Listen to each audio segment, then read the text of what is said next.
Hey there, everybody. It's Rental Robert with the No Pay, No Stay Network. Hope you're having a wonderful Wednesday. It's going to be truly incredible the amount of wealth that's going to transfer in the next 6 months.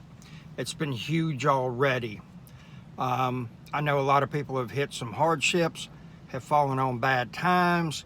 And I pray that going forward, when things are back somewhat normal, that people start doing some things differently, figure out some side hustles, maybe make some investments that start paying them some money.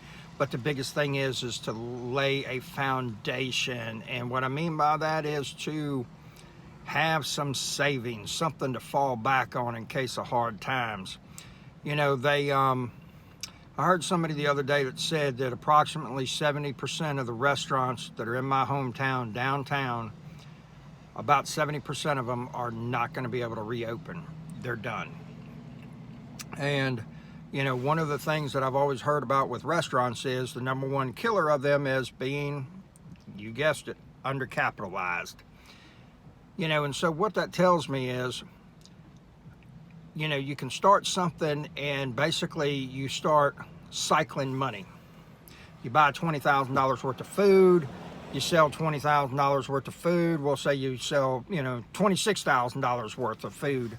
And so now you made a $6,000 gross profit. Well, employees, bills, overhead, rent, everything like that comes out of that money.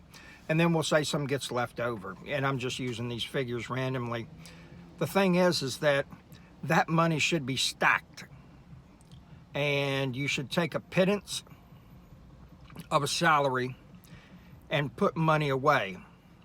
9 times out of 10, people don't want to do that, because generally speaking, I know the reason that I take risk with investment is because I want a better life. I want, nicer cars. I want a choice of better restaurants. I want this, I want that. All of that costs money. I want to be able to help more people. That costs money. So the thing is that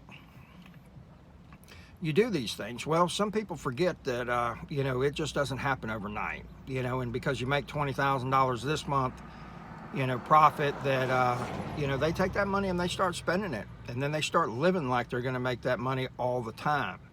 And don't get me wrong, I know things happen.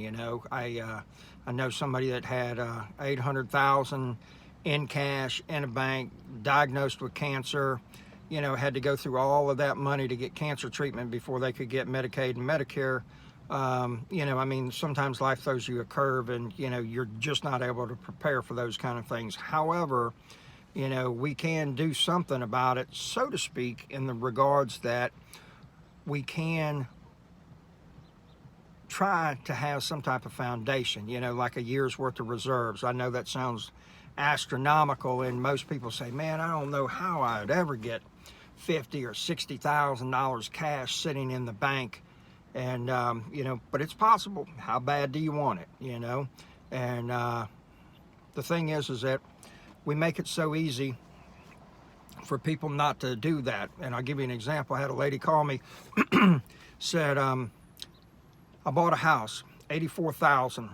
It's going into foreclosure. Hasn't even been 14 months yet. And she says, do you know anybody that's interested in it? And I said, well, let me ask you this. How much money did you put down on it? Guess what that number was? She got financed for a house for $84,000. Her credit score was in the 700s. And she had no skin in the game whatsoever. Now, Redneck Robert here, I ain't the sharpest tool in the shed, but that spells recipe for disaster. And, can you only imagine if she had had to put 10% down or 20%, that bank would be in a whole lot better position instead of looking at they're going to have to take an $84,000 property back. So the thing is that, like my buddy Gerald Peters always says, you need to get your money buckets right. You need to learn how to stack cash first. If you can't take care of $5, you're not going to be able to take care of $50,000. And the thing is that the easiest thing you'll ever do in your life is make money. The hardest thing that you're ever going to do is hold on to it and make it work for you. This is Rental Robert, No Pay, No Stay Network. Go to my YouTube channel, subscribe. Have a wonderful day. Be blessed. Be safe.